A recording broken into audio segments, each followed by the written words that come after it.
Republicans are in a pickle. Midterms are coming up and the party in the White House usually loses seats in those elections.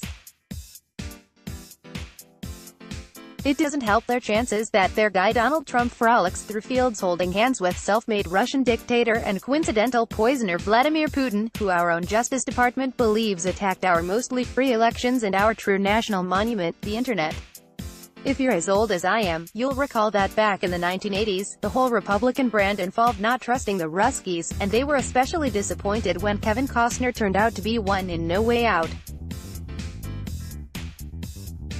Now, the current Republican president is talking like some kind of crazy commie lib, bashing the FBI and giving the benefit of the doubt to a former KGB agent.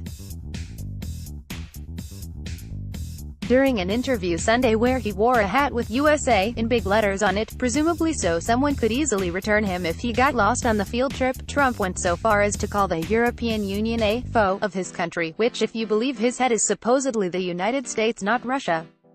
"I think we have a lot of foes," Trump told CBS News in an interview segment that aired Sunday on Face the Nation.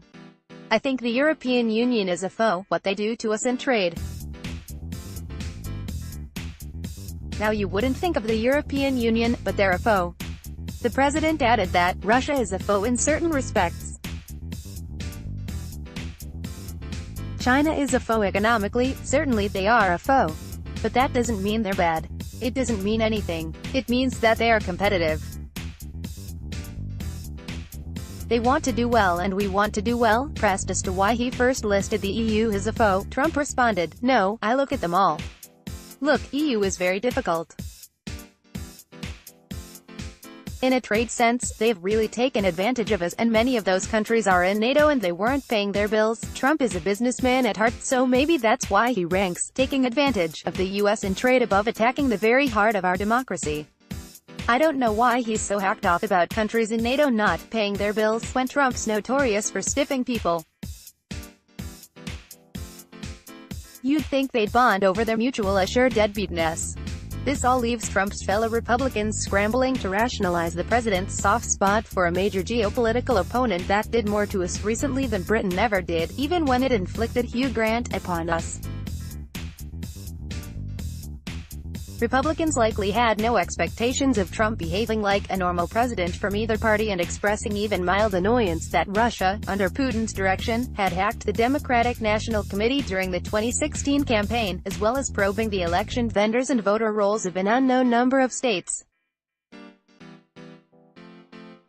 This was probably why Rand Paul, on CNN's State of the Union, argued that all countries meddle in foreign elections.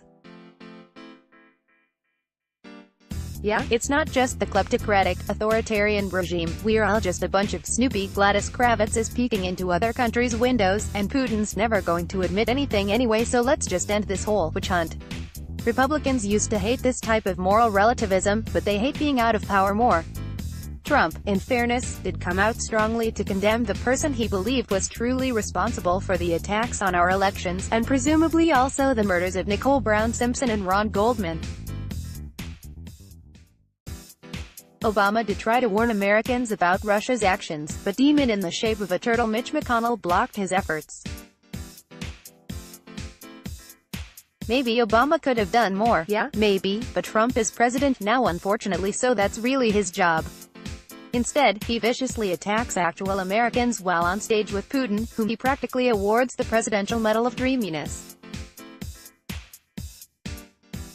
Worse, after Putin probably patiently explained to his celebrity apprentice despot that the Helsinki summit was not actually in Russia, Trump later tweeted, "Thank you, Helsinki," with accompanying video, like he thought the whole thing was some damn rock concert.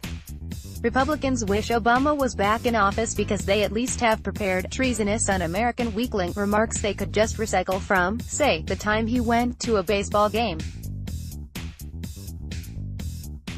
Now they have to try to defend Trump or obliquely criticize him in a way that doesn't get them Sanforded.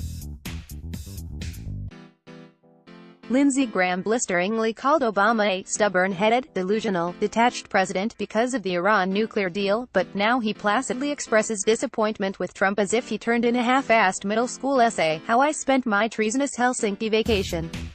Oh, and lol, the president accepted a soccer ball as a gift from the guy who attacked us, and he better be careful because it might be bugged. That is funny, as it implies that Putin has to actually bug the White House rather than just get state secrets directly from Trump on the direct line he had installed. Someone might have slipped Graham some quaaludes, but Jeff Flake was so infuriated by Trump's behavior that his hair almost moved. This is a turning point. Flake might just hesitate for half a second before voting to confirm Trump's Supreme Court nominee, who was handpicked to protect him from any eventual charges from the Russia investigation. Guess what, Senator? That kind of makes you an accomplice. Good night, Helsinki. Follow SER on Twitter. Please donate to help put fuel in the wonk jet.